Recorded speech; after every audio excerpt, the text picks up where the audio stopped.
শ্রী শ্রী অনুকূলচন্দ্র ঠাকুরের আলোচনার থেকে আজকে আমি যেটা পড়ব সেটা হলো 1948 সালের ঘটনা। আমরা তখন গোলাপবাগে থাকি। আমার বয়স তখন 6 বছর।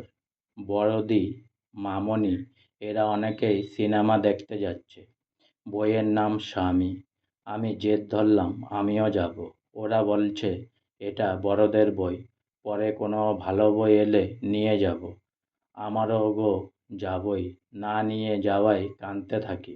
কেঁদেই যাচ্ছি। কাঁদতে কাঁদতে রাতে জ্বর এসে গেল। ঠাকুমা সেই সময় প্রায় রোজই একবার করে ঠাকুর বাংলা থেকে গোলাপবাগ আসতেন। পরদিন এসে শুনলেন আমার জ্বর। সিনেমায় না নিয়ে যাওয়ায় কাঁদতে কাঁদতে আমার জ্বর এসে গেছে। ঠাকুমা দিদিদের বকাবকি করলেন। ওইটুকু ছেলে, ওকে নিয়ে গেলে কী ক্ষতি হতো? ওইটুকু ছেলে কী আর বুঝত? যজ্ঞেশ্বর বলে এক পাচক ছিল, আর তার মৃত্যুর পর কয়েকজন তার মৃত্যু নিয়ে একটা মিথ্যা মামলা রুজু করে। ওই মামলার সময় শ্রী শ্রী ঠাকুরকে কিছুদিনের জন্য ধুমকায় থাকতে হয়। সেই সময় কয়েক মাস তিনি ধুমকায় মুখার্জি পার্কে ছিলেন। মুখার্জি পার্কে ঢুকে বাঁদিকে ঠাকুরের তাসু ছিল, তিনি ওই তাসুতে থাকতেন। পার্কে ঢুকে ডানদিকে একটা বাড়ি ছিল, সেই বাড়িতে ঠাকুরভোগ রান্না হতো। আমরাও থাকতাম।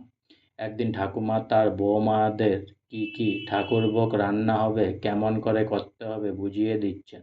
মা কাকিমারা দাঁড়িয়ে, ঠাকুমাও দাঁড়িয়েই বলে দিচ্ছেন। অনেকক্ষণ ধরে ঠাকুমা দাঁড়িয়ে আছেন দেখে একটা মোড়া নিয়ে এসে ঠাকুমাকে বললাম, বসো। ঠাকুমা খুব খুশি হয়ে বসে বললেন, দেখো দেখো, তোমরা এত লোক আছো, কারো তো মাথায় আসেনি।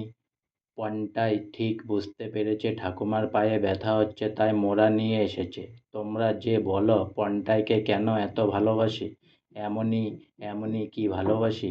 আজকে আমার শ্রী শ্রী অনুকূলচন্দ্র ঠাকুরের আলোচনা এখানেই সমাপ্ত হলো। তাই অনেক অনেক সাবস্ক্রাইব করুন, অনেক অনেক লাইক করুন, আর সঙ্গে অনেক অনেক ভালো থাকুন, সুস্থ থাকুন, অনেক অনেক আনন্দে থাকুন, আর সবাইকে হেল্প করতে থাকুন, আর সব সময় ভালো থাকুন, সব সময় হেল্প করুন প্লিজ। জয় গুরু।